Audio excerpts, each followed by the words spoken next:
Good afternoon. Good afternoon. The special meeting of the Richmond City Council in conjunction with the Henrico County Board of Supervisors will now come to order.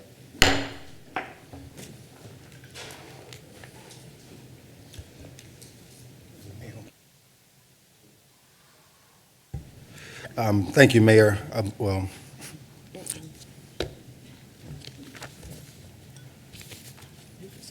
The Henrico County Board of Supervisors will now call to order.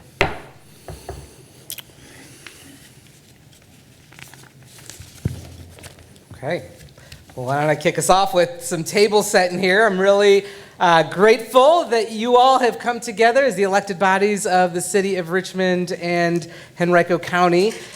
This is an incredibly significant meeting for, obviously for the work that we have to do at hand to ensure the provision of safe, clean water to the hundreds of thousands of residents across the region, but also because I'm not aware that these two elected bodies have actually ever come together, at least in the 2 decades that I've been paying attention, and perhaps longer than that. So a pretty historic moment for us. January's water outage created a situation that obviously none of us ever want to revisit. And as the city's chief executive, I made sure that we did a thorough assessment of what led to that crisis, brought on a new director of public utilities, Dr. Scott Morris, whose job in the urgent response was to address the short-term restoration of reliable service, but then to map out the long-term plan to address both the infrastructure and the operating issues at our water treatment plant. And as you all will hear from him a little later this afternoon, we've made some really significant progress in the right direction, and there's much more to come. And the city will continue to do our part to shepherd and to protect this crucial asset on which so much of the region depends. But we recognize that we need to do even more to rebuild a sense of security and confidence for all of our residents in the city and in our neighboring counties. And that ultimately is why I have called for this meeting today, so that we can begin having some of the conversations that need to take place. My hope is that today we, as elected officials of the two neighboring localities that support each other in so many ways, and that we can reach agreement on the need to have further detailed conversations that are aimed at strengthening the resilience and redundancy of our regional water system. Those detailed conversations, in my view, are best led by subject matter experts that have detailed knowledge of the operations of our facilities and of the related financial and legal questions. And the proposal for the Water Advisory Group that I've shared kind of maps out a little bit of a process where the experts can take the lead in defining those feasible options, but ultimately the top administrators and the elected officials can be the ones making the final recommendations. So know that this was what I've sent out is just a draft to help get the conversation started, but the real conversation is really among you all as the elected bodies of our two localities. I should also acknowledge, that Richmond City Council ultimately is the city's governing body and under our city charter must approve any recommendation that involves a significant alteration to the structure of our utilities. And so today's conversation is really just the first step, intended to set the table for future discussions about ways in which we will collaborate to build a more resilient water system. While the conversations will take some time and a lot of work, they also need to move with some urgency. We have a unique opportunity not just to address this issue for our residents, but also to move forward with sensible, cooperative strategies. And the faster that we can move to at least define some of the major options, the better opportunity that we have to get some state support in this upcoming budget. So there is a sense of urgency to the conversation for multiple reasons.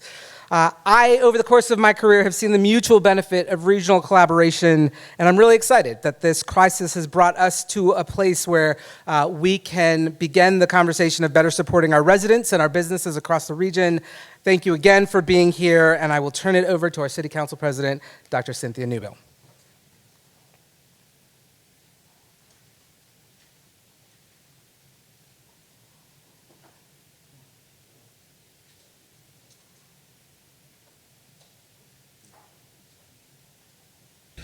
Thank you so much, Mayor Vula, for hosting and welcoming the Henrico County Board of Supervisors. Thank you, President Newbill and Vice President Jordan, and also our esteemed colleagues, the members of City Council. Before we begin with the agenda, we have a request from the chair, Mr. Dan Smith, to to participate in the meeting electronically because he's traveling with family. Our board's policy allows Mr. Smith to participate electronically if approved by a majority of the quorum physically present. Do I have a motion to approve electronic participation by Ms. Smith? Second. Been moved by Mrs. Roundtree, seconded by Mr. Rogish. All in favor say aye. Aye. The ayes have it. Welcome, Mr. Smith. Thank you all very much. I apologize for my absence, but I'm thankful for the ability to be here with you, albeit virtually. In an effort to ensure efficiency, I've asked our Vice Chair, Reverend Cooper, to handle the chair responsibilities. Again, thank you all again for allowing me to join. Without objection, I would chair the meeting for Mr. Smith. President Newbill, we're ready to proceed. Thank you. I want to thank the mayor for the invitation to each of us, Richmond and Henrico, to come together to engage in a discussion about increased collaboration and collaborative opportunities that would allow us to develop a stronger and more sustainable water system. Thank you.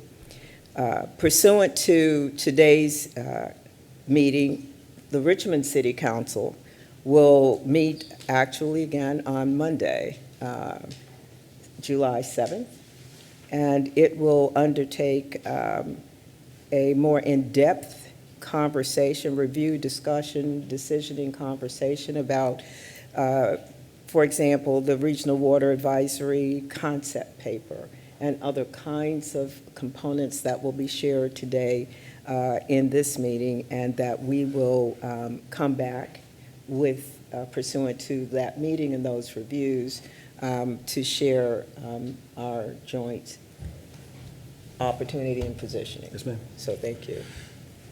I'd like to thank the members of Richmond City Council again, and Mayor Avula and city staff for graciously serving as hosts of this joint meeting.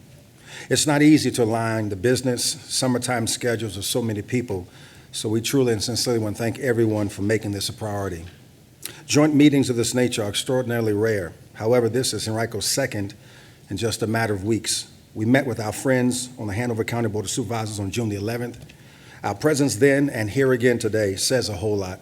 It shows that we are committed, just as you are, to addressing the important and imperative complex issues before us. By working together as partners, we can create a more resilient, redundant, and modern public water system that will serve our residents, business community for decades to come.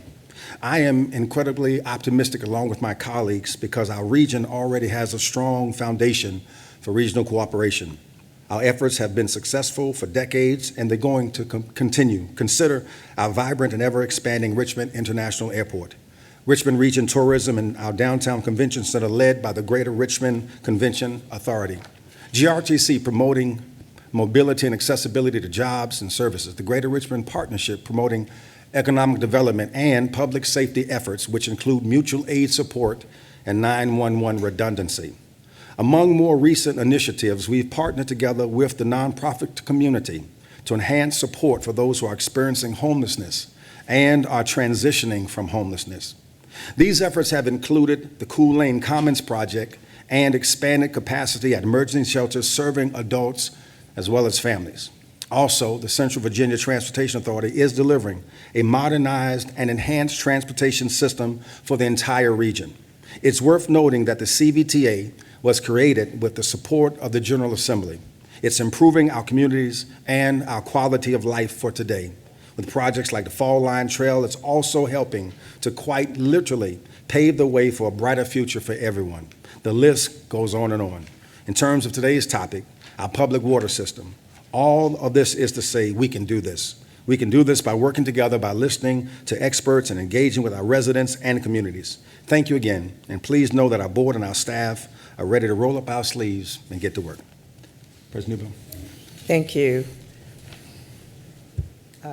Reverend Cooper, Vice Chair Cooper, Reverend.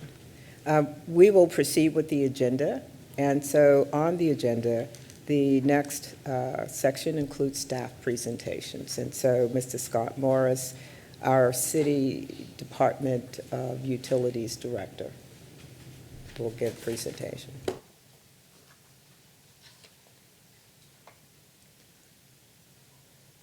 Thanks, both the board representatives and city council members. I've outlined on this agenda to go over overview for City of Richmond, the water treatment plant. I'm going to go over the background and history of the plant. I'm going to go over the plant enhancements. I'm going to go on the existing ongoing improvements. Then also I'm going to hit on the regional cooperation or coordination. This image here is just an overview, an aerial of our water treatment plant. First of all, I want to speak to the time frames of our water treatment plant. Our water treatment plant was built, the first portion of the plant, back in 1924. The second portion of the plant was built in the 1950s. That plant is collectively the water treatment plant for the city of Richmond. Before then, there's about 300 years ago, all the water came from numerous springs and an open stream flowing from the Capitol across Main Street. And today's, the water treatment plant actually has a treatment capacity of about 132 million gallons per day, and we provide water to Henrico, Chesterfield, Hanover, and then also we provide indirectly flows to Goochland and Powhatan counties, as well as the town of Ashland. As you look on the slides, it kind of gives you a generic overview of how the treatment plant works. We have some pumps that pumps into the sedimentation basins, ultimately to the filters, ultimately into clear well, and then from the clear well it's pumped into the finish basin, and then ultimately into the distribution system. Talking about the wholesale contracts, we have 3 wholesale contracts, Henrico, Chesterfield, and Hanover. They each have a different capacity associated with it. So Henrico's max capacity is 35 million gallons per day. Chesterfield's max capacity is 32 million gallons per day, and Hanover's max capacity is 20 million gallons per day. And then we look at average demand of each of these contracts and the data that they pull from. I pulled the last 6 years. Henrico averagely pulls about 12.43. Chesterfield, on average, pulls 9.14, and Hanover pulls about 6 million gallons per day. And then you look at the max hour demands that's authorized in the contracts. Henrico is allowed to pull at a max hour demand of 40 MGD.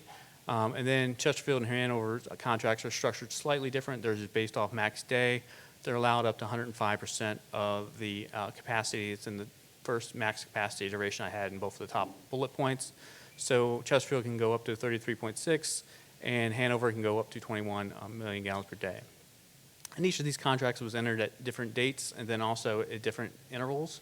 So the expiration on Henrico's is about 2040, expiration on Chesterfield's 2045, and Hanover's 2035. Each of these has different aspects regarding notification prior to expiration. They can range from 5 to 10 years notification. Talking about plant enhancements that we've already put in place, we have the raw water pumps. Existing raw water pumps and screens are at the end of their useful life. We're in the process right now of replacing 2 variable frequency drives, VFDs, on the number 1 and number 2 raw water pumps. These new installed mechanically cleaned raw water pump screens are going to be for 1, 2, and 3 on the intakes, and they will be replacing some of our temporary screenings.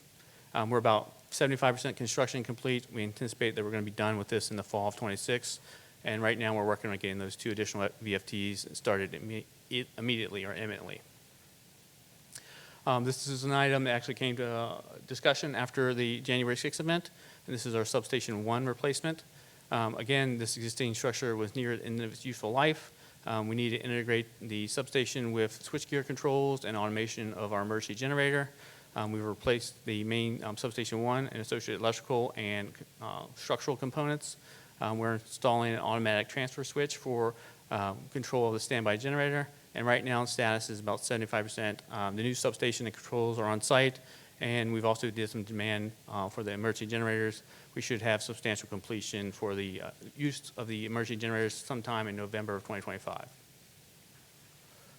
Plant enhancements related to filters. Again, these filters at the end of its useful life when I'm talking about media, and then there's a little bit of flow restrictions associated with that.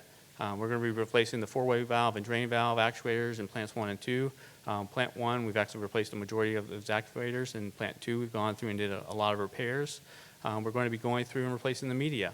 And then once we replace the media deck and walkways and other piping in the filter area to bring those back up to current standards, that design is currently about 90%. The January 6th event calls us to reevaluate and try to pull some of our actuator costs ahead of schedule so we could do some of those replacements and get the plant back up more quickly. Those costs are about $800,000, but that's what's been moved forward in the project. One of the items that was identified both January 6th is the imminent need for electrical repairs and moving some of our electrical equipment outside of the basement into upper levels. And that's both in the basements for plant 1 and 2. Right now, we're moving a lot of those motor control centers, switch gears, everything up into the upper deck. So we've done phase 1 already. We're starting with phase 2. And then right now, we're in design phase, about 90% for the project. Plant enhancement, Bird Park Reservoir. This is a discussion on capacity of the Bird Park Reservoir and the need for this. The actual roofing or membrane and support structures are at the end of their useful life. And what that means is we have to go through periodically and replace these to make sure that they're structurally sound, which causes us to do this in 2 phases. That reservoir has about a capacity of 55 million gallons. So whenever you take one of them out, you lose about half that capacity. And so right now, we're near the end of the west roof replacement. That's nearly completed. And then we'll be starting the east roof replacement as well, with an anticipated completion in August of 2028. I've highlighted this as part of this discussion, but also in future 10-year plan discussions. We are going through the process right now of looking at our water distribution SCADA and controls and updating them to bring them to current standards. A lot of the systems are aged, or some of the equipment is obsolete and you can't find parts readily available for them. We've broken this into multiple phases. As you can see on here, phase 1, phase 2, phase 3A. Those all have been completed. Phase 3B, which consists of replacing the DPS and PLCs at the pump station. And the next phase is a complete redesign of the infrastructure and of the distribution and water treatment plant SCADAs, which means that we're going to look at holistically how these need to be integrated and looking towards the future. Construction of phase 3B, we're about 50%, and completion is anticipated in summer of 2026. Plant enhancements. We've gone through a lot of condition assessments, HNTB reports, VDH inspections, and also SEH reports as well.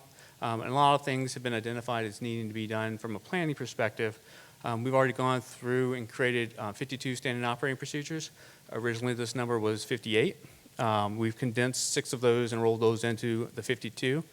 We've gone through and did an organizational restructuring, separating some of the divisional responsibilities. Collectively, we brought on about 140 years of experience into DPU, which is amazing. About 5 PEs have been added to the roster as well.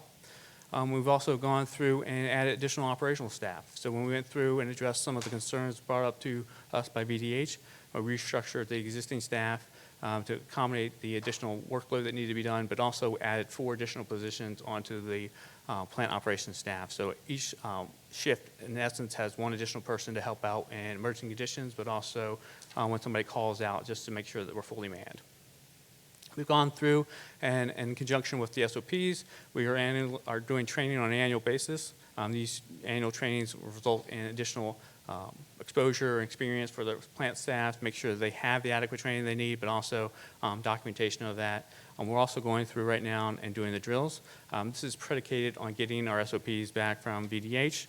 Once we get those SOPs back and they give a general consensus that everything's been addressed, we're going to start rolling out these annual training exercises and the drill exercises as well. We've also gone through and did a filter optimization plan. This has been submitted also to VDH. And what this did is it went through and looked at the filters overall, sedimentation basin, the flocculation process, the coagulation process, and seeing where there's opportunities for improvement, both in run times of filters, backwash cycles, monitoring, anything associated with chemical dosing, and then basically had a couple of recommendations that we're going to be looking at and incorporating in the near future. And then looking at our preventive maintenance, we've gone through and looked at all of our work orders, and we actually have an active study right now to evaluate those preventive maintenance items to see if any of the corrective items need to be readdressed and put into a preventative maintenance item. And as I mentioned before, we've had multiple condition assessments. We're also going through and updating our water treatment plant master plan. That's going to be updated in 2026, early in the year. Right now, they're going through and incorporating all the condition assessments into that master plan. And as we, in accordance with AWEA, we're doing the risk and resiliency assessment, and then we're also revising our emergency response plan. And that emergency response plan is going to be incorporating a lot of scenario-based items, such that, drills associated with plant failures or any type of routine operations or casualty operations. plant enhancements to water distribution. City of Richmond has about 1,000 miles of transmission mains. Our current replacement protocol is about 10 miles per year. We're looking at, in the 5 to 10 year CIP, of bringing that up to about 10 to 20 miles per year. We also mentioned in here our storage. It's 69 million gallons. Actually, it's a little bit more than that. It's about 4 million gallons more than that when you incorporate all the finished water basins as well. And so that's the minimum standard you have to have from the Waterworks reg, is about half of peak capacity. As you can see here, if we're at 96 million gallons peak day, which is our normal peak day, we only have a need of 48 million gallons, and we vastly exceed that based off our storage. And then looking at our tank rehabilitation program, we're trying to target a 1 to 2 year replacement program on an annual basis. I've highlighted this to the City Council and also in presentations, but this is the tentative water plant 10-year modernization plan. It breaks it up into 4 different phases: the foundation building, core system modernization, resiliency and optimization, and long-term stability. The first phase being year 1, the second phase being year 2, third, year 3 and 4, and then long-term sustainability from years 5 to 10. The first year, which we're on right now, we're looking at core infrastructure upgrades. So we're reevaluating our CIPs, looking at our comprehensive system assessments that we've already performed, and then looking at those high priority VDH items that need to be compliance. Look at holistically from the 2022 EPA report, the sanitary survey report, and all the other various reports to date. We've already done a lot of these improvements. About 82% of them have been fully completed, but we're looking to finalize those over this next year.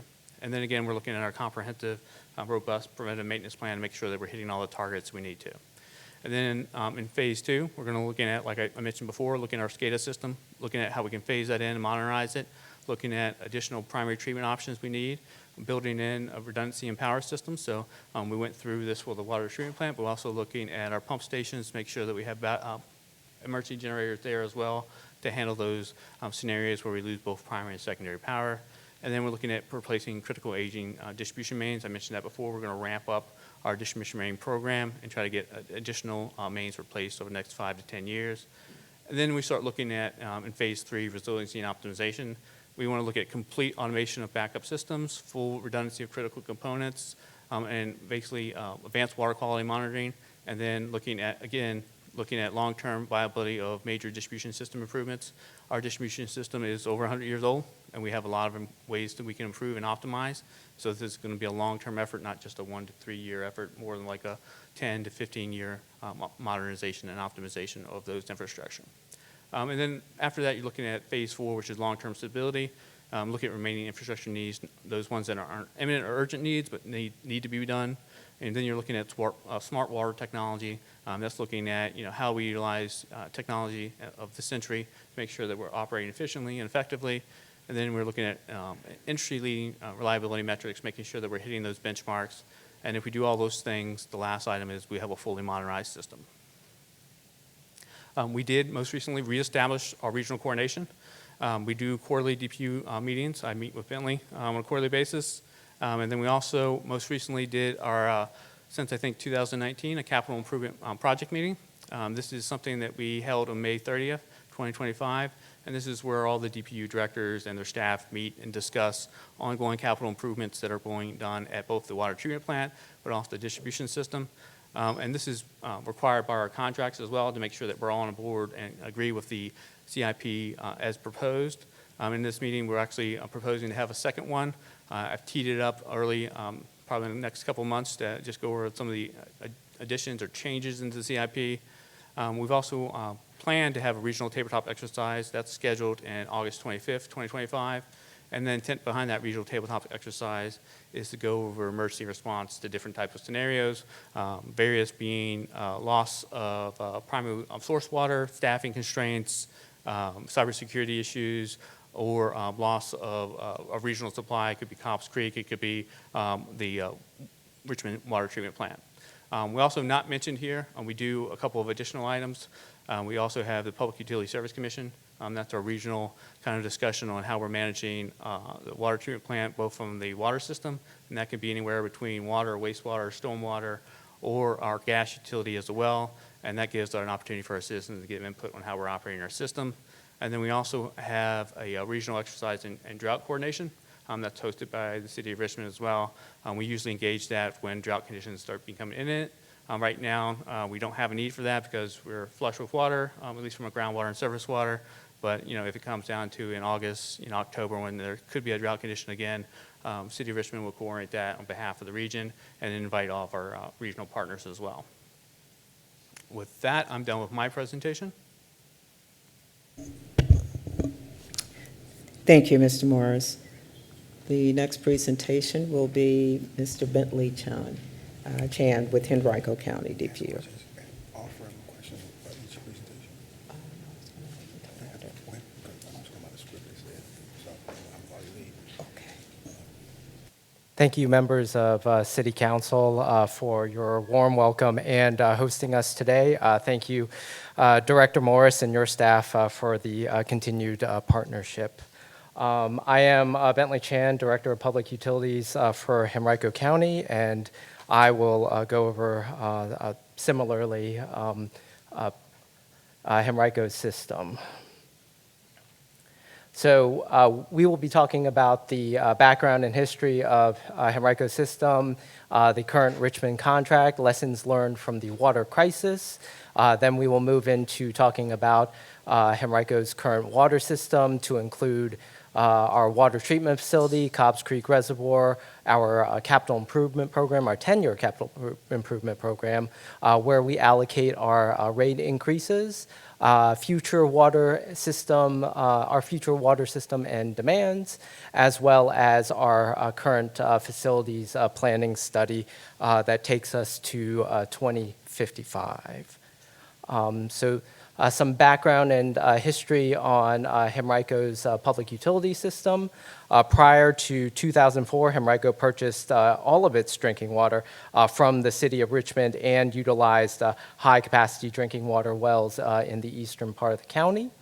Following 2004, Henrico opened its 80 MGD, so million gallons per day. It was 55 MGD initially, a water treatment facility at the intersection of Three Chop and Gaskins Road that produces and distributes drinking water to the western and portions of central Henrico.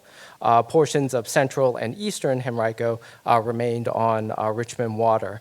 Henrico Water and Richmond Water are distributed through 1,600 miles of water distribution mains and utilize 26 facilities across the county. Some information on the Richmond Henrico contract. Henrico entered into a water agreement with Richmond in September of 1994 with the agreement to contract in exchange for an 80 MGD James River allocation and mutual support for the construction of our own water treatment facility. In the contract, we have a 35 MGD capacity in the city's water treatment plant, as Director Morris had spoken about previously.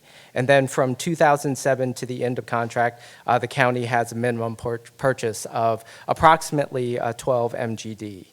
No additional capacity costs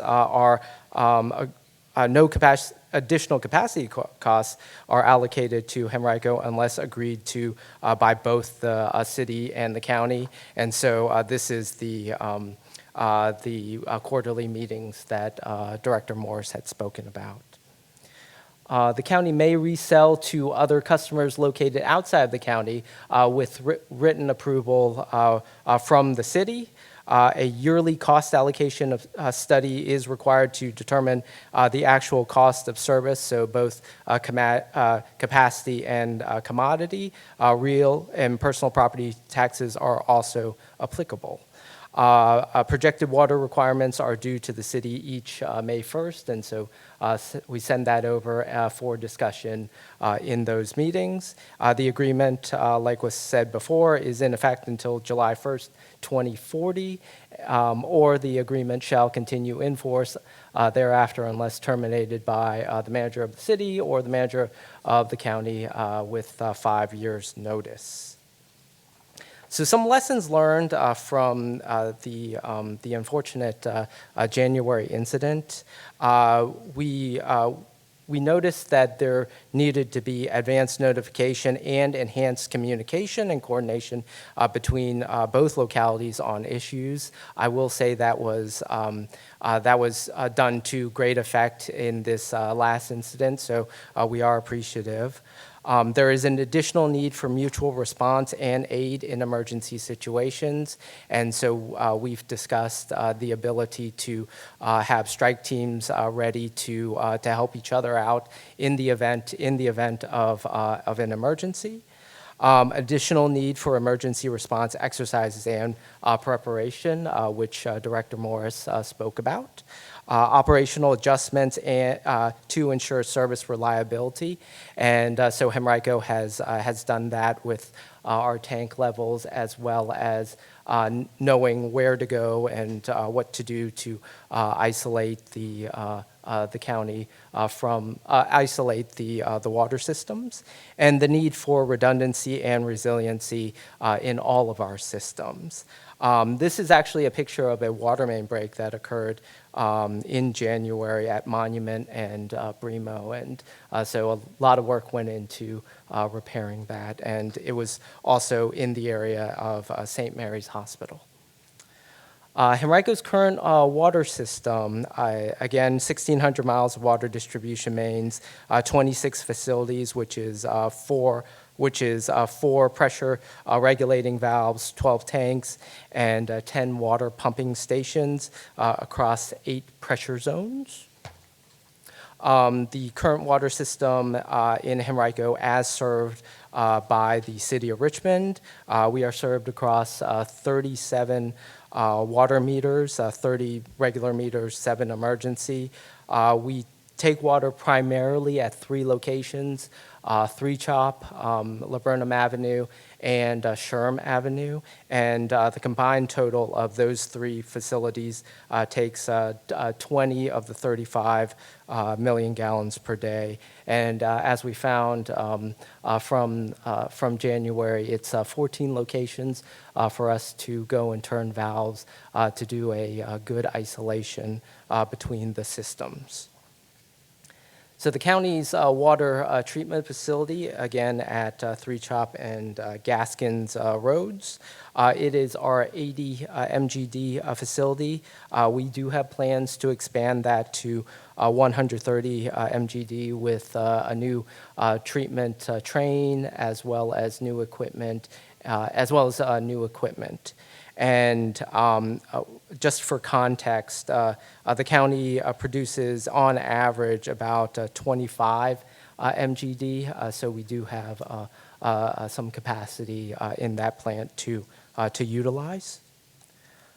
County's Cobbs Creek Reservoir, which I am happy to report is close to being finally complete. It should be later this year. It is kind of fully full right now. So 15 billion gallons, approximately 15 billion gallons across 1,100 acres in Cumberland County. And because of this project, the county was given additional allotment of raw water out of the James River. So moving on to Henrico's 10-year capital improvement program. So our 10-year capital improvement program, that's a map kind of highlighting all the projects that we have across the county. We are going to do about 50 projects with an estimate of $1.2 billion of reinvestment in the water and sanitary sewer systems of the county. And now our 5% rate increase that pays for all of this, as you can imagine, a lot of it goes towards capital improvement, but a fair amount goes to annual contractor repairs, chemicals, maintenance, and the engineering, planning, design, and construction administration that is needed to realize all of these projects. Water production and demands for Henrico County. As you can see, 2021 is the data that we've been using to build off of. It's the start of our of our facilities plan. And so we're looking at average and max day demands, and currently production satisfies that. We are looking at future demands in 2055. As part of our facilities planning study, we are coordinating with our Department of Planning's 2045 Comprehensive Land Use Plan. We are estimating future and average maximum day demands and water facility capacities needed for that population growth. We are identifying and planning for capital improvement projects, including the aforementioned water treatment facility expansion to meet demands for both redundancy and resiliency. And then we are evaluating the needed and required water supply, storage, and treatment requirements and cost estimates as a part of this study. So, and that wraps up my presentation. Thank you. Thank you, Mr. Chan. I believe there would like to be opportunity for a few questions. Vice Chair? No.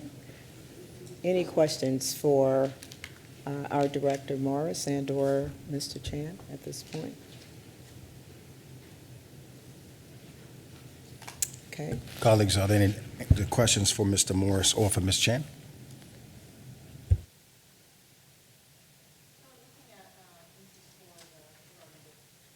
Regarding the Richmond presentation, the work that is slotted to be done, I see that there are a few that have some actual dates, but most of it doesn't, and some of the dates just refer to, I guess, the design phase as opposed to completion phase. So I think it's just kind of a foundational question from a lot of folks who, very simplistically, I'll say, have viewed the water treatment facility in the city as needing a lot of repairs. And I don't know that this presentation lays it out simply enough as to what is the current status, what is the risk of other failure happening, and what is the timeline to get it to a kind of a reasonable degree of certainty that what happened previously won't be happening again.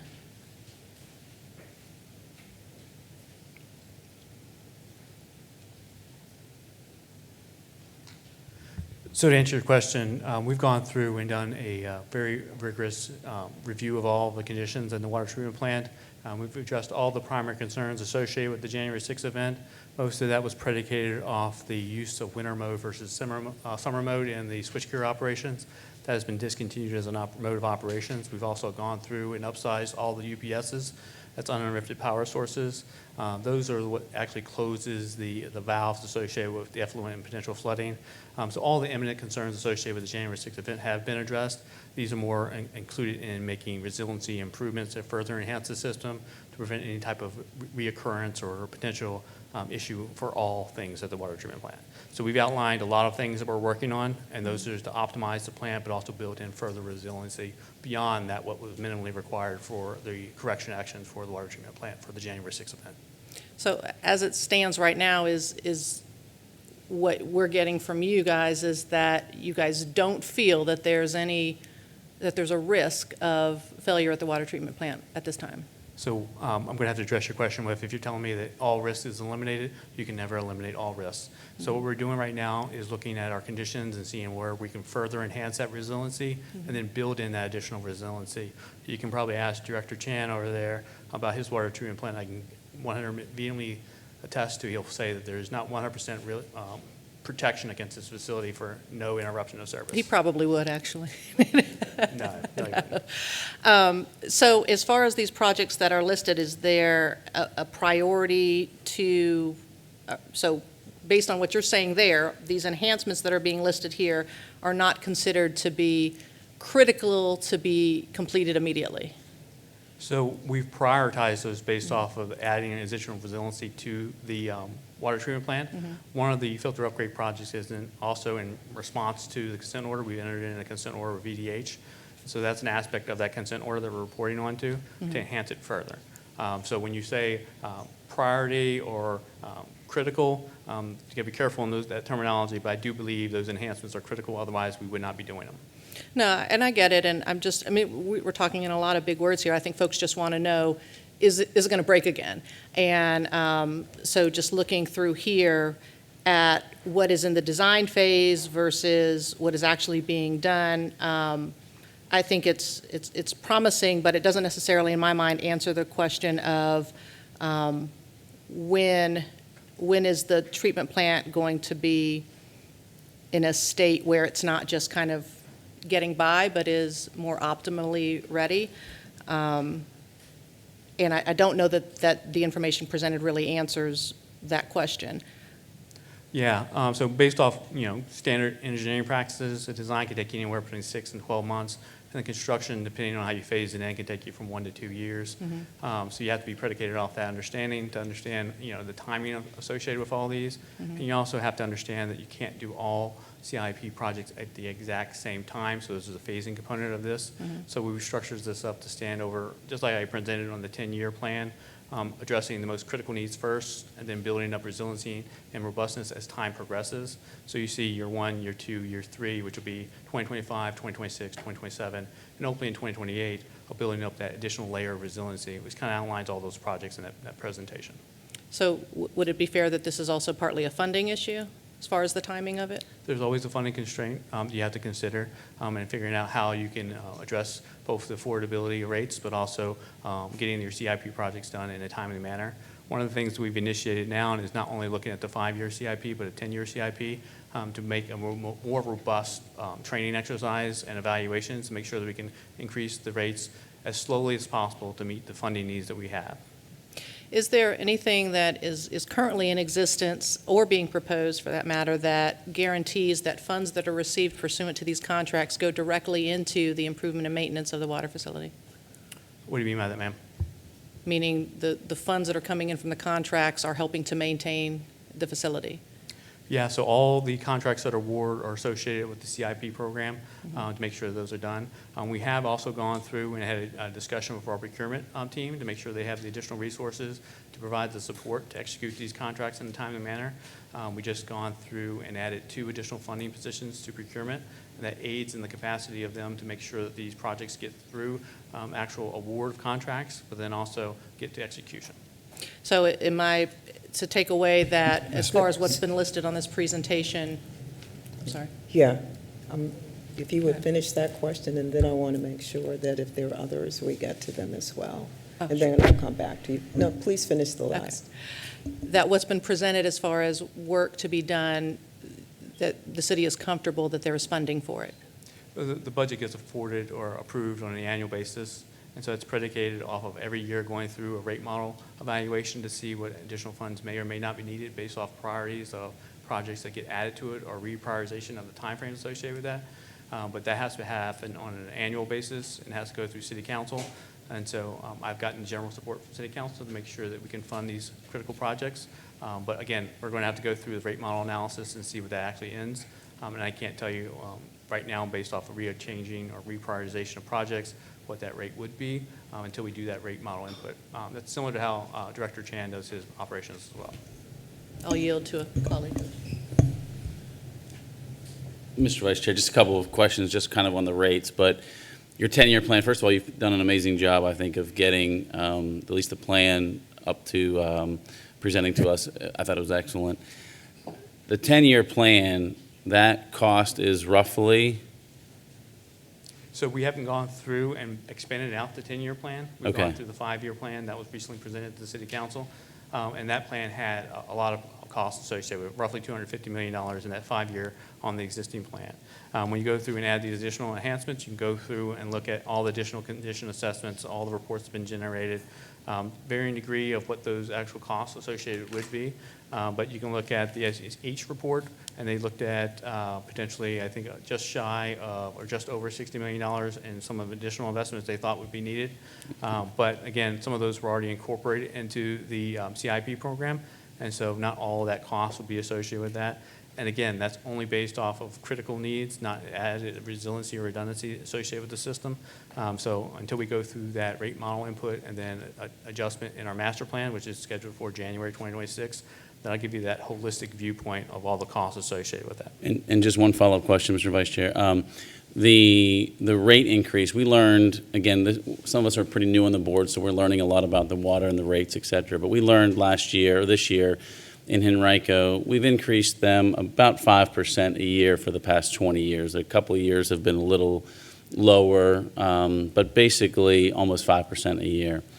And I guess my question, is that similar in Richmond? I'm not asking you to go back too far, but is that similar to the expectation? Yeah, it's relatively similar. Last year, and then we run 4 different utilities, so enterprise funds, and so there's a degree of variability in each one of those enterprise funds. But last year, it was anywhere between like 5 and 6% rate increase across all the utilities, except for stormwater, which had a little bit more of a jump. But consistently, you're looking at historically anywhere between 3 and about 6%. So on average, probably on par. Similar. Thank you. Reverend Nelson? I can ask Mr. Chan this, Mr. Vice Chair. I want to know more about the DPU directors meetings. I don't want to make it seem like we're grilling you, but that's why we're here. So I can ask him if you don't want to answer the question. I just want to know more about the DPU director quarterly meetings. I've not heard of those before this year. So is that something that we've been doing? I just haven't heard of them before.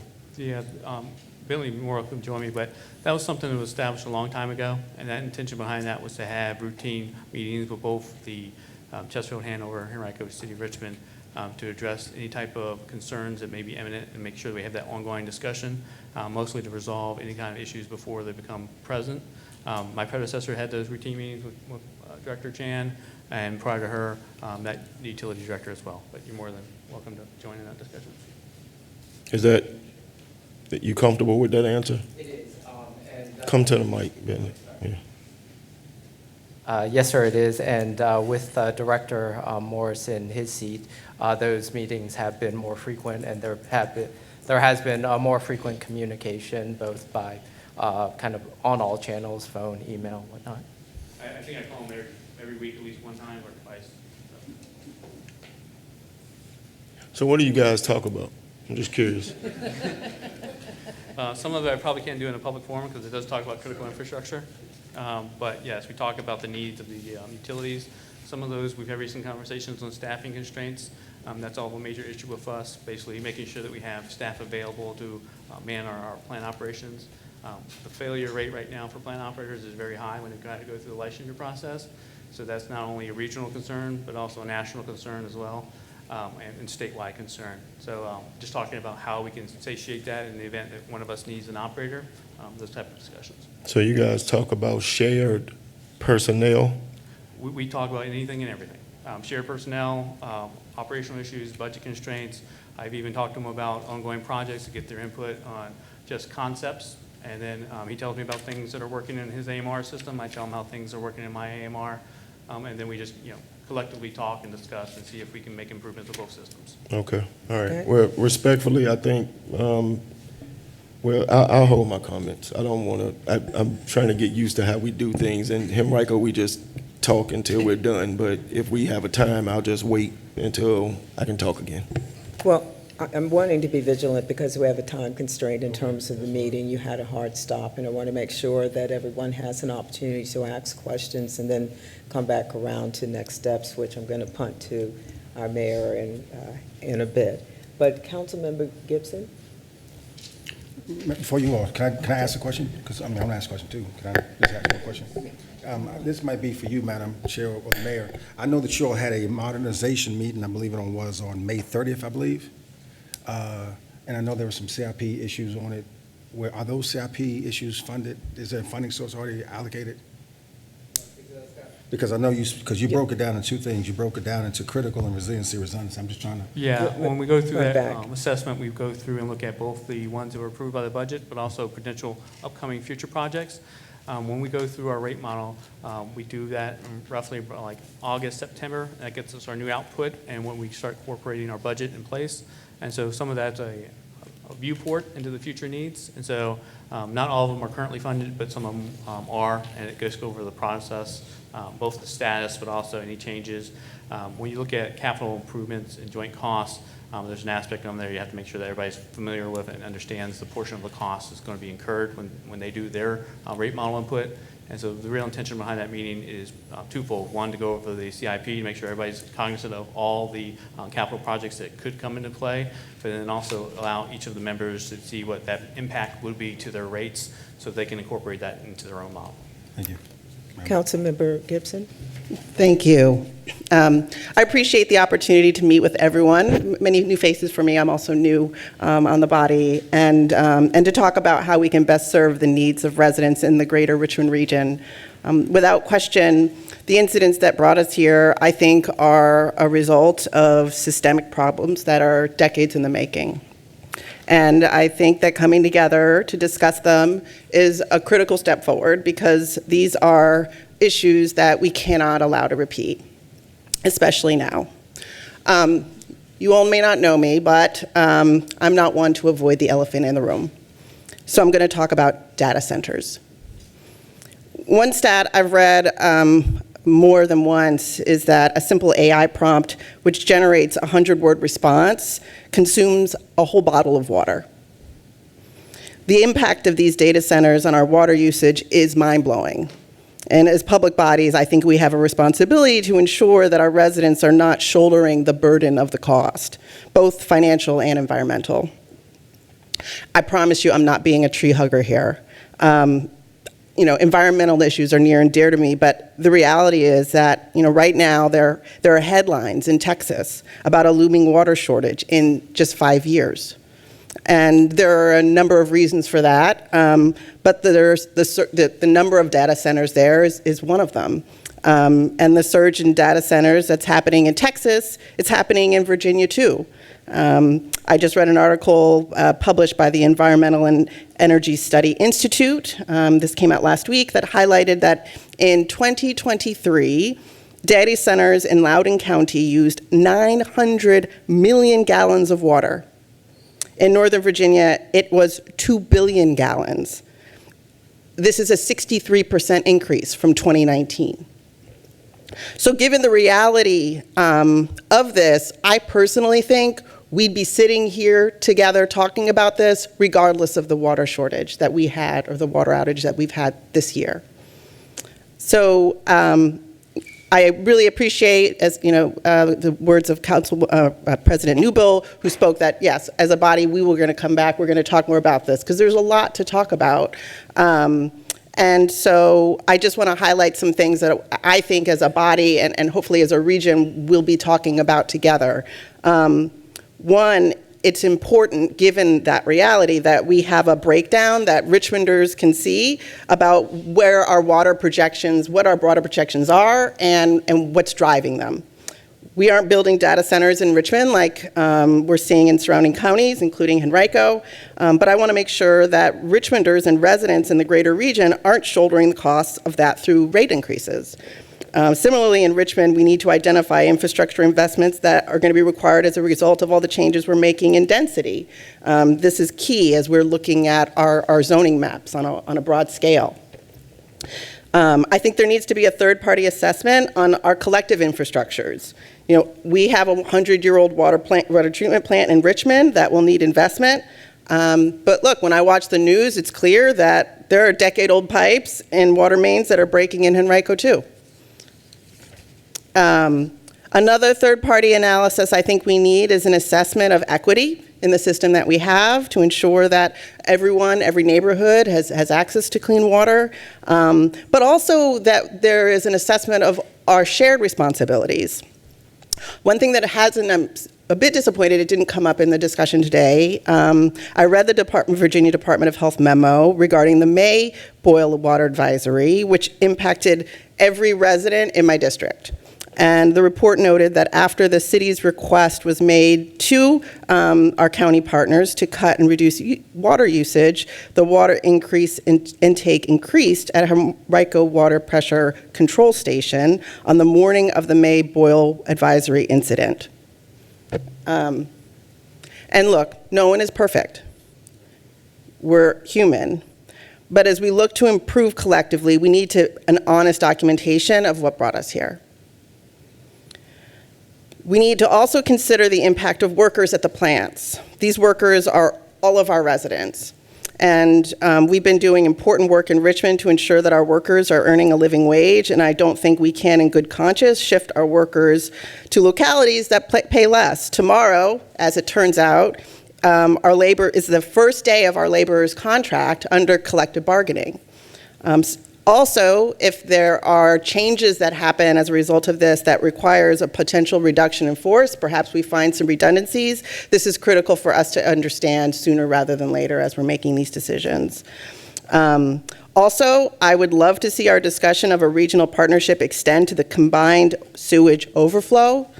I believe our sewage system also serves parts of Henrico, and there's a history of issues on both sides. So I think there's a shared responsibility to address it. And finally, I want to emphasize the need for transparency. This means key decisions like adopting the resolutions for creating this advisory commission that we're talking about and down to that final MOU come to each of our bodies for a vote. Each of our respective bodies must have, I believe, more public discussions on how the advisory and the MOU is structured and defined. And this allows our residents to have a voice in a decision that impacts them in a very direct way. So thank you for allowing me to share that. And then ultimately, I really just have one question, which is to get to hear a little bit more about the water usage on the morning of the May incident, to understand what are the findings that Henrico's had to date in exploring that. Yes, ma'am. Thank you. Director Morris and I have spoken about the events that occurred that Monday morning and the subsequent events that occurred during the day. And what we can find is, yes, there was an increase of water pulled into Henrico. And as best as we can tell, it looks to be a miscommunication between our respective staffs on what exactly needed to be done in both systems. Thank you. Other questions?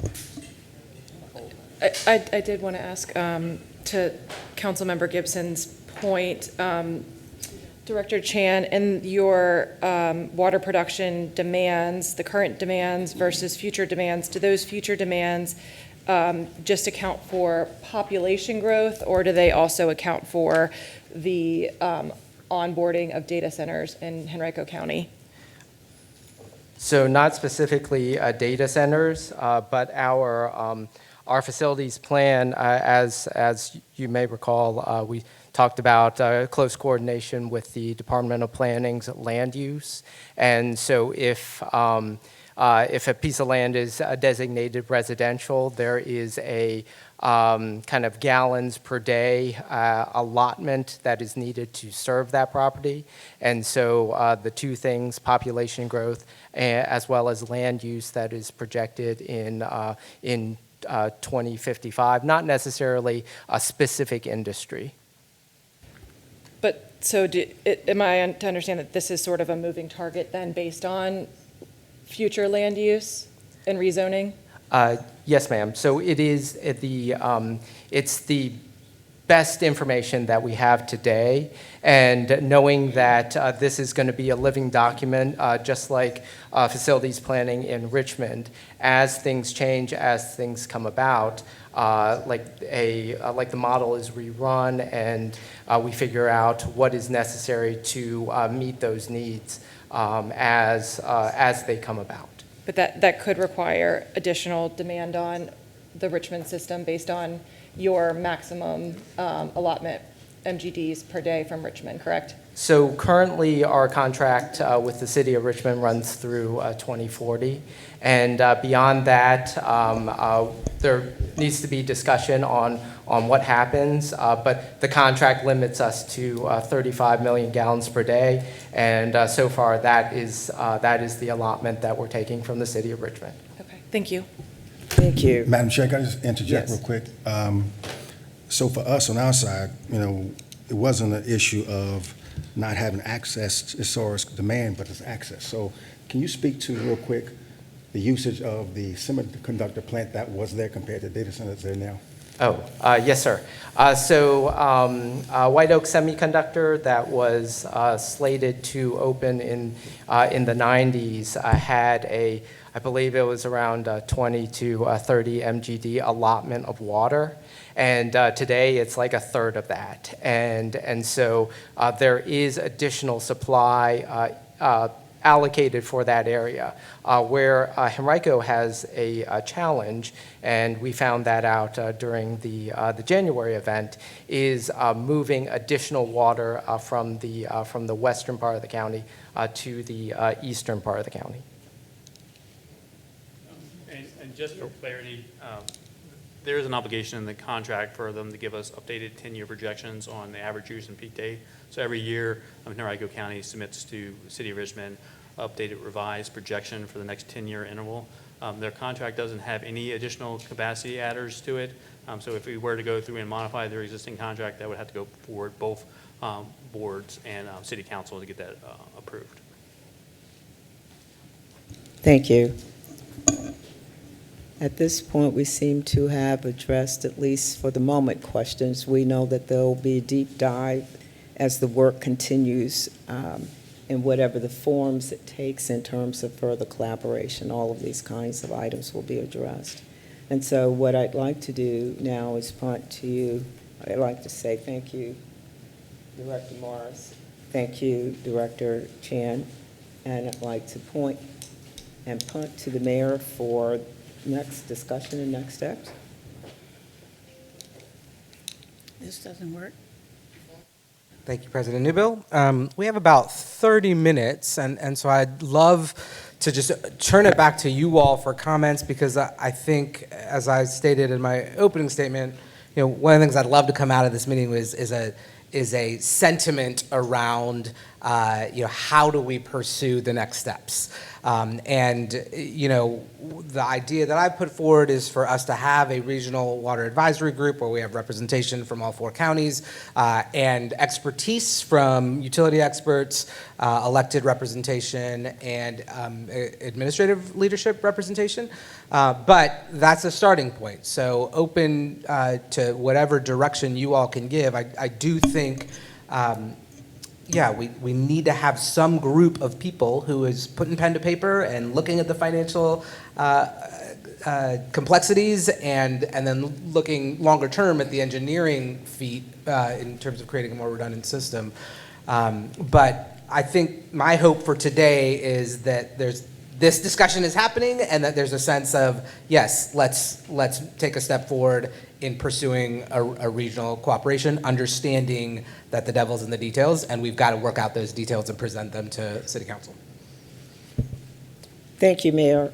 I'd just like to, again, express what I also shared in opening remarks, that the body is certainly open to looking at what's been attached in terms of documentation, the concept paper for an authority. There was a draft MOU and other documentation in the context of a meeting that will be held on the 7th, so that the body can have opportunity to certainly hear the comments here, but do a deeper dive, both in terms of that as well as other components that they'd like to be consideration in terms of a forward collaboration. So I think sentiment for collaboration, but there must be opportunity for the body to go back to the table. And we will do that starting on the 7th.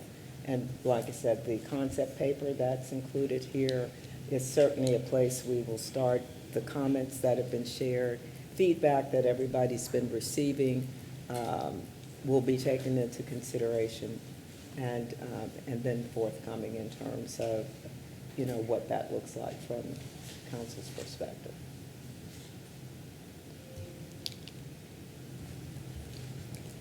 But I think that as Vice Chair Cooper shared, there are any number of examples of successful collaborative opportunities that we've been a part of, whether it's CVTA or GRTC or any of them, and so that we have actively engaged in and been a part of. So we're not shy on collaborative partnerships at all.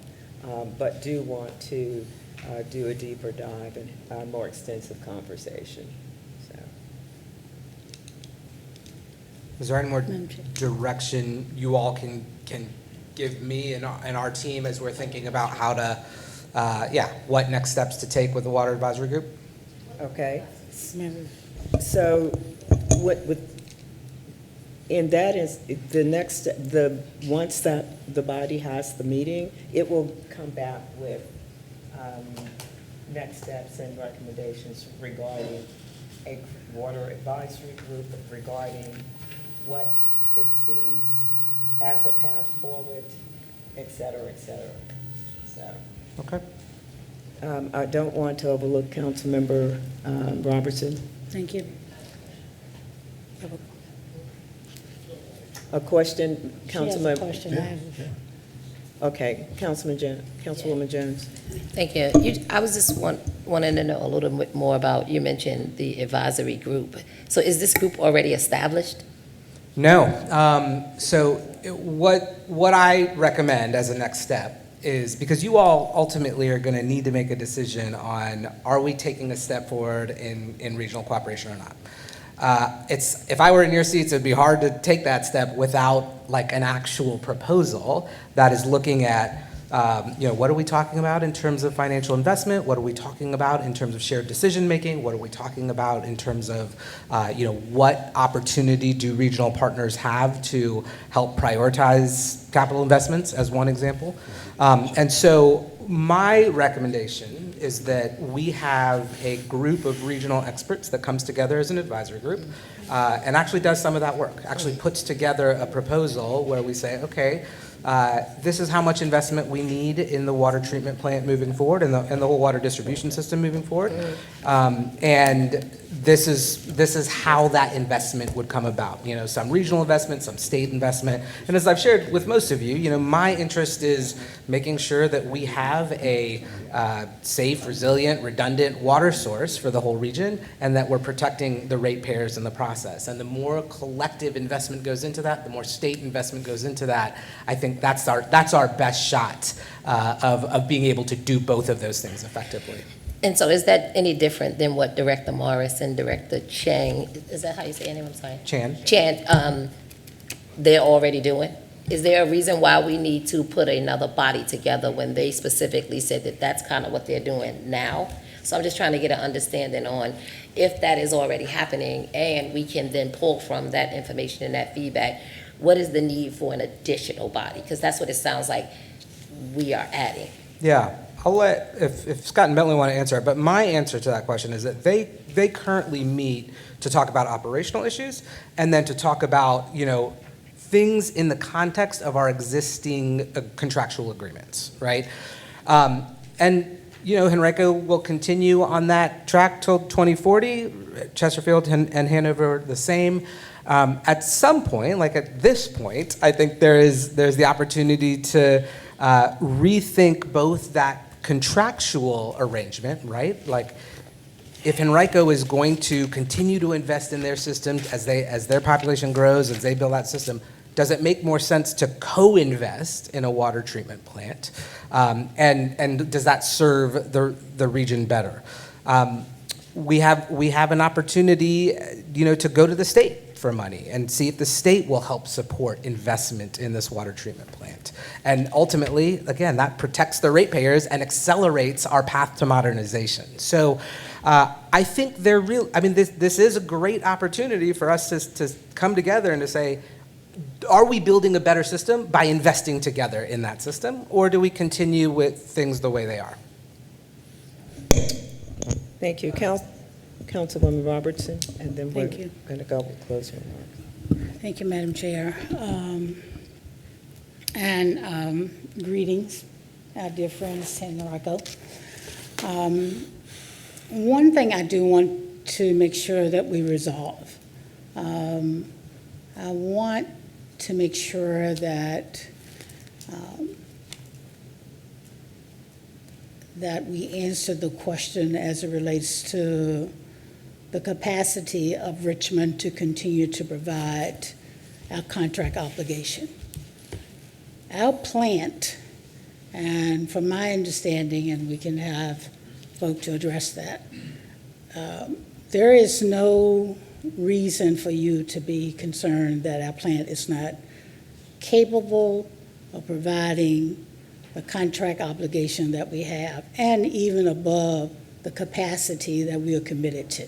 And we do not feel that there is reason for us to be concerned that we cannot. And we are not hopping along, scared we're going to break down every day. That's not the condition that this plant is in. We wouldn't want that for our own citizens in the city of Richmond, and we certainly would not have partnership contracts with others with a system that we felt was subject to that kind of breakdown. So I want to relieve any concern that we have an immediate situation that we need to be fearful day by day that that's the condition of this plant. That's not the case. Those emergency situations that caused the problem that we dealt with has been corrected, and we do not feel that that's an issue. What we have presented to you is an ongoing, regular, routine plan of maintaining the same quality of service delivery that we have currently provided you. This has not been something that, January was horrible. It's horrible for all of us. We've learned, as everyone else has learned. We've taken actions to correct that so that that is not something that I have to go to bed at night not being able to sleep about, and we will not allow any contract that we have with you that were pending upon us to fulfill our obligation to not be addressed. So I want to put that at rest. I also want to say that, I'm very impressed with the partnership that we have. I'm very impressed with the years of partnership that we've had. I'm very impressed that we still have a contract that is 15 years out. I'm also very impressed that we do enough projected planning, and we are required to do that on a regular basis as to what is the future needs that we need. You all have put out your future growth, but what I'm understanding from our professional staff is that they're looking at this on an annual basis, and they're making preparations to be responsive to that. I was very glad to see Henrico recognizing the necessity of the abundance of water that you have in the western part of your county. That is a capacity there that with the right type of infrastructure, we can take care of the eastern part as well, if we need it. So there is no shortage of water. I mean, this conversation about not having water or shortage of water, we're fortunate in this state and in this metropolitan area that is not an issue of we're going to run out of water or we'll have a shortage of water. We also have a system that's been in place for years that have proven that we can deliver greater than our use and greater than our capacity, and that we have sufficient reservoir and storage tanks to help us in cases that if such a need is necessary. I think the collaboration that we're speaking about in this room has been an excellent collaboration, and it's been a long-term collaboration. It's been in place for quite some time. And I think that we are looking at ways to strengthen that collaboration. We have our experts. We are really happy to have Mr. Morris on our team, and we are very pleased with the work that he's doing and the forward planning and the master plan. And I'm very pleased with hearing the collaborative spirit that they have, that they're working together. I think there is an laid out outline of projects and strategies to move forward. And at this present time, as our chair has said, this council is ready and willing to look at other collaborative strengthening methods, and we should. Personally, I want to invite all of folk that purchase waters from us when we talk regional, that I wanted to be Henrico, Chesterfield, and Hanover that we're talking to, so that we're not leaving something out that should be critically taken in consideration. And I'm hoping that directors of our departments are having those conversations with Chesterfield and Hanover directors as we are here in this room today. And they're nodding their heads, yes. I'd like to give ourselves an opportunity to continue the collaboration, be obligated to our contract, meet our contract goals, have quarterly reviews, meetings, whatever, to make sure that nothing is not happening that should be happening, and give more time for us to really consider an advisory board for what reason, why, and how it will add more value. At the present time, I think there's a lot more dialogue that needs to be done from that perspective, and we have not done that, but I welcome the opportunity to do that. And I also think, like we've done in other cases where we've done extended regional agreements, that each elected body should do a memorandum of agreement or legislation so that we spell out all of the terms as a part of that process. But we're not there today. And so we're looking forward to the opportunity of having a lot more detailed discussion so that we're taking everything into advisement as we do that. Thank you, Mr. Chair, Mrs. Chair. Thank you. Not at this time. Thank you, Madam Chair. I'm going to yield to my colleagues if you will have some closing remarks. Starting with you, Mr. Rogas, come on down. Well, I'll guess, you want to start, ma'am? You say, Ms. So I guess the only thing for a closing remark, I'll say this, that I'm not so sure, again, newly elected myself, I will be the first to admit I did not understand the complexity of the Richmond/Henrico water system when I ran for office, and I learned a lot over the past year and a half. I'm not so sure we would be at this table if it weren't for the 4 issues in the last 6 months, but maybe we would be. But that's why we ran for office, or at least that's why I did, in terms of responding to constituents. You know, we're here, I'm here because we have our constituents are nervous, right? And I appreciate what was just said, but there were a few failures in the last 6 months, and we want to respond to them and say, what can we do for them? And one of the things I would ask is, and whether it's Mr. Morris or Mr. Mayor, what can we do as Henrico County? Can we help? In what way? And if we're not there yet on the advisory group, that's fine.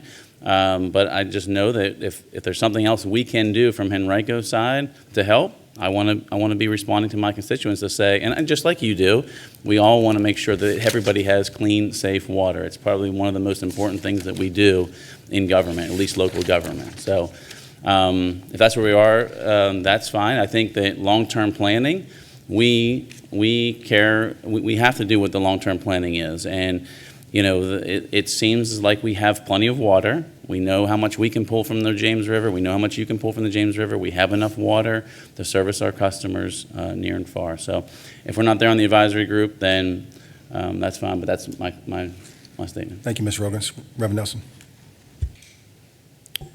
Good evening again. I guess some comments, and I'll start off by, you know, I wrote myself a note and said, what's happening here? I don't really know why I'm here now. So let me start back with Councilwoman Robertson and then Councilwoman Gibson.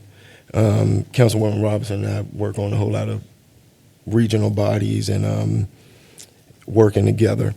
The first time that I've heard that the water treatment plant was good was today, listening to Mr. Morris pretty much tell us that most of the projects moving along, 75%, 100% complete. And then you say it, you know, flat-footed, that we shouldn't worry about the water treatment plant anymore. That's good. We don't want to worry about the water treatment plant. That's why we're here. So we're here because we want to make sure that we don't have to go without water again. So, respectfully, Councilwoman Gibson, I don't know you. First time we ever been in the same room talking like this that I know of. You were talking about data centers. Respectfully, that's the future water usage. Data centers that had nothing to do with January 6th and the preceding 5 or 6 days that our people across the region didn't have water. In my district, it's 65,000 plus people. Unless you had well water, you didn't have water, just like many in the city. So I know there's some in the city who didn't lose water. From that event that all of us were involved in, just like you guys were involved in, from me personally, not having water, calling the manager, and getting phone calls, just the same way you guys, getting text messages all day, running around, dropping off water, setting up events. We went through that. I did, he did, with our constituents, just like you guys did. We don't want to go through that again. So we watch the news, and we're not at the table like you guys are, and you guys know stuff that we don't know about your water treatment plant. All we know is we pay $20 million, 14 million, how much we pay? 13, 14 million a month? A year. We're customers. And if this was our water treatment plant and you were getting water from us, you would have questions just like we would. And so we have questions. We don't have access to Mr. Morris. We don't have access to the mayor or the staff. And we've been hearing a whole lot. We just thought that it'd be best that we have a public conversation. And really what we're saying is we don't want an authority. None of us up here really want an authority. What we're saying is Henrico's saying, what can we do to be of assistance? Now, I'm hearing Councilwoman Robinson saying, we really don't need your assistance. I get it, respectfully. I know you didn't say that, but that's the way it felt. Like you don't, and that's fine. If you're good, great. We're not trying to impose anything. We really are coming as neighbors saying, if we got staff people, we don't want your staff people. We will send people. What we're saying is we have people with expertise that will come to the water treatment plant and help out. That may save some dollars. If there is a commission to study, we different localities, so we do things differently. We don't really do a whole lot of studying. Like that takes a long time. But if it's going to take a year and we work on stuff, we'll send people to the table.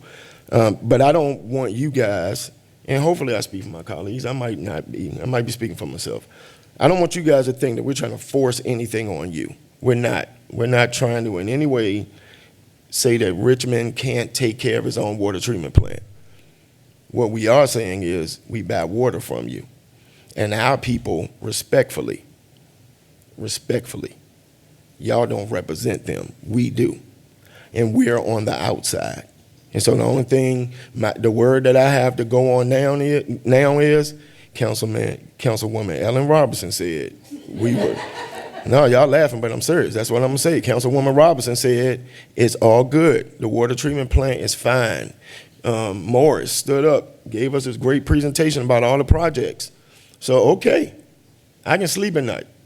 Because you guys saying that we're good. Me personally, I just want to tell you, we wanted to work to try to help whatever we can do, whether it's brain, hands, etc. That's why we were here. But I don't want you to think that we're trying to force anything on you. So that's my 2 cents. Thank you, Reverend Nelson. Ms. Roundtree. Yeah, and I think we're on the same page with that. I mean, to be candid, I said to whoever asked that my expectations going into this meeting weren't really to walk out with something decided. It was partly to me a vibe check, and apologize for my colloquialism, because this is the first time I've met some of y'all, certainly the first time we've had a discussion. So, we met with Hanover earlier this month, and that was great, but I think the vast majority of people are like, well, what is Richmond talking about? What are we doing as the largest water consumer? And Richmond, as Reverend Nelson said at the last meeting, you all have the asset. And, after everything went haywire in January, and I say this, I realize I have the luxury of sitting in Three Chopt, right? So I have the water treatment plant facility is in the West End, but we are one Henrico, and so we continue to hear from folks, one, how did y'all, us, not know that this was the state of things there? How could y'all let this happen? How have y'all been in this contract for decades and y'all didn't know that something like this was likely to happen? How did it happen? And then the second follow-up question was, and what are y'all doing to make sure this doesn't happen again? And candidly, I don't think our residents really care whether it's this collaborative effort or whether, lay people, me included, before all of this crash course, have very little understanding of how all of this works. All people want to know is when I turn on my spigot, is water going to come out, right? So we are confronted with, realistically, what path, and we want to lean into this collaborative effort. We really want to. I'll be quiet. I don't dodge elephants in the room either, Councilwoman Gibson. I was a little disheartened because, as we try to have this discussion, and, I say all the time, it feels like Wonder Woman dodging, attacks all of the time. Even in our discussion about infrastructure improvements with water, we get accused of, well, this is only for data centers. Y'all aren't trying to build water infrastructure because you care about people. It's all for the data centers, and nothing could be further from the truth about that. So we all participate. We are tuned in and dialed in, and that's why we changed the ordinance here recently, because we wanted to restrict data centers in our locality. But we have to be so careful and so cautious not to conflate the two discussions, because they really are separate. Where I sit right now, as we take some time, because this is going to take some time, and I respect the thoughtfulness that went into these plans being put forward together by Richmond staff and the mayor's office and what have you, but for some immediacy, and there's something, I don't know if it's 100% accurate, I didn't hear this directly from the source, but one thing that I was told was that at some point our boots on the ground in the treatment plant were asked to leave, right? And I know when the situation was unfolding, that was one thing I kept coming back to with my constituents was, we have eyes on it, we have boots on the ground, nothing is going to happen in that plant that should be concerning to you without us knowing about it contemporaneously. And my understanding is that that is no longer the case. And when I look at the water contract from '94, you all wrote that into this contract, not you all, I didn't mean to be accusatory there, but it says, the city shall have the right to inspect all work done in connection with the construction, maintenance, repair, and operation of the water facilities constructed by the county. So it was written into this contract, even to this day, because candidly, maintenance, repair, and operation is ongoing to this day. It is written into this contract that y'all can have folks boots on the ground in our facilities to see what we're doing. We would welcome that. We have a beautiful water facility in the Three Chopt plant, but we don't have that same. And so as a gesture of good faith, I would think that that would be a great starting point, which is to say, I know we would all like to be able to say that we have county folks in that treatment facility knowing and seeing what's going on a day-to-day basis, and that's, I think, partly alludes to what Reverend Nelson was saying, is we have the expertise, we have staff, we have people that are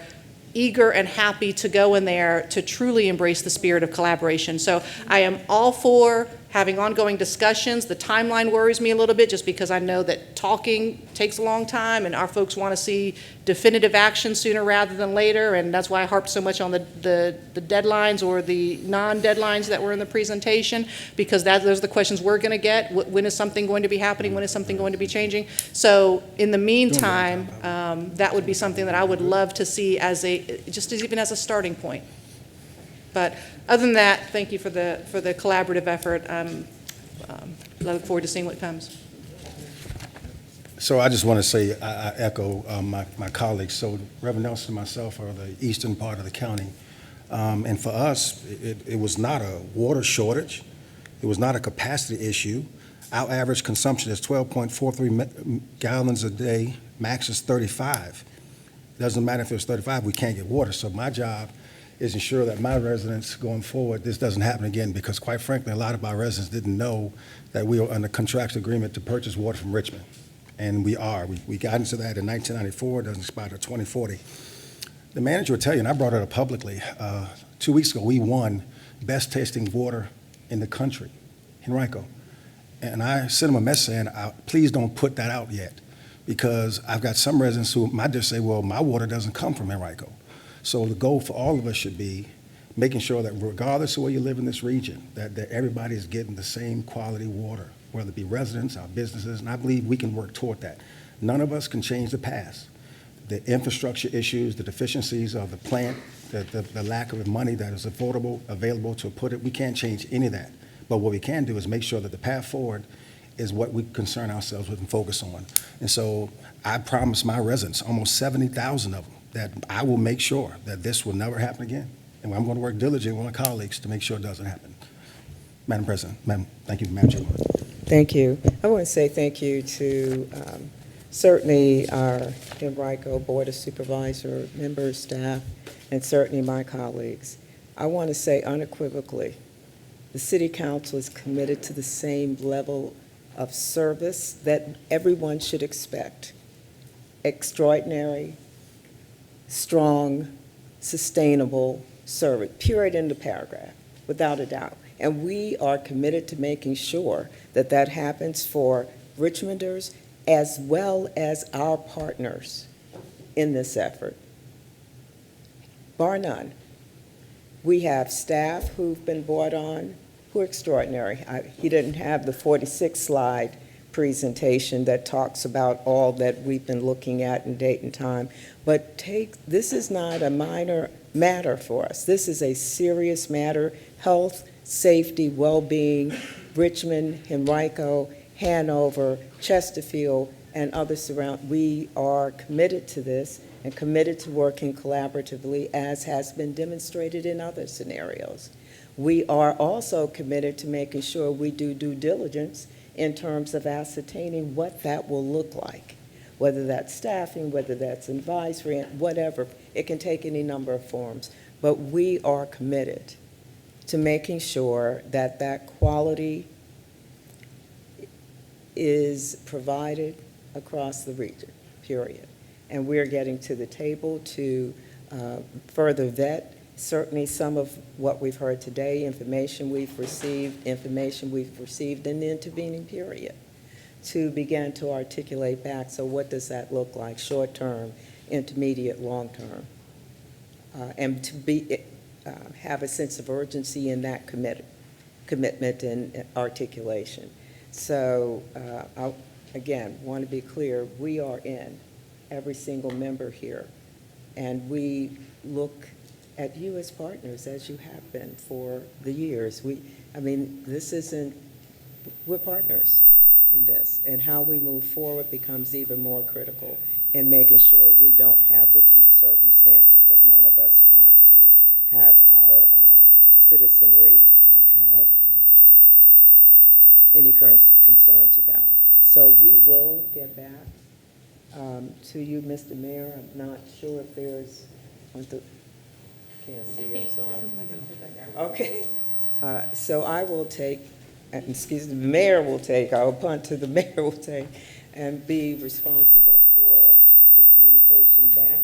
But we will come to the table with urgency, with you, our partners, as well as the others. But we are, as I said, unequivocally committed to ensuring the best quality water service for all, not just for some, for all. So, thank you. All right. Thanks, everyone. Thanks for coming, and have a good evening. Okay. With that, the special meeting of the Richmond City Council is now adjourned. Thank you, Mayor Avula and President Newbill and the honorable members of City Council for hosting Henrico this afternoon. And our meeting is over as well.